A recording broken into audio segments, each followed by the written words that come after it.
one of the things I love to do is read, and I love reading autobiography. So I picked this up, The Greatest Communicator. It's about Ronald Reagan from days that he was governor up until president. It's done by Dick Worthland.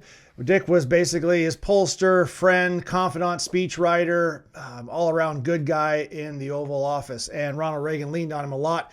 And it's amazing to go back and re-watch or re-listen to a lot of the videos of speeches that President Reagan gave.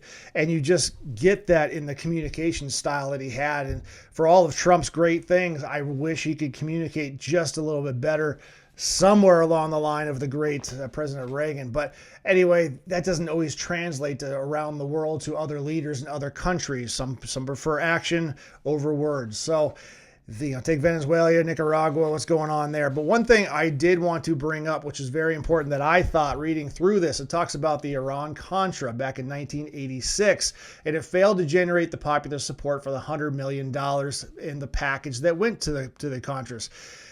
In the wake of the defeat, though, President Ronald Reagan does admit of all the issues the Americans said they wanted to allocate funds toward, foreign aid was at the bottom. Now, fast forward to today, even back in 2023, still the lack of support for Reagan's backing of the Contras reflected the so-called Vietnam syndrome. With memories of Vietnam still fresh in their mind, voters were wary of intervening in the internal affairs of sovereign country, especially one they knew little about.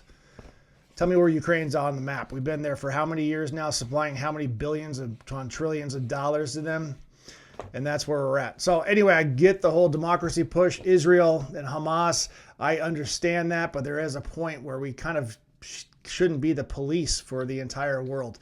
Anyway, some things we need to get into, some things we don't, but it was true back in 1986. It's true in 2025. Anyway, keep reading, everybody. For those that don't read, you're not any better than people that can't. Another book up here, Riding with Reagan. I picked up a statue along the way. Anyway, truth between lines.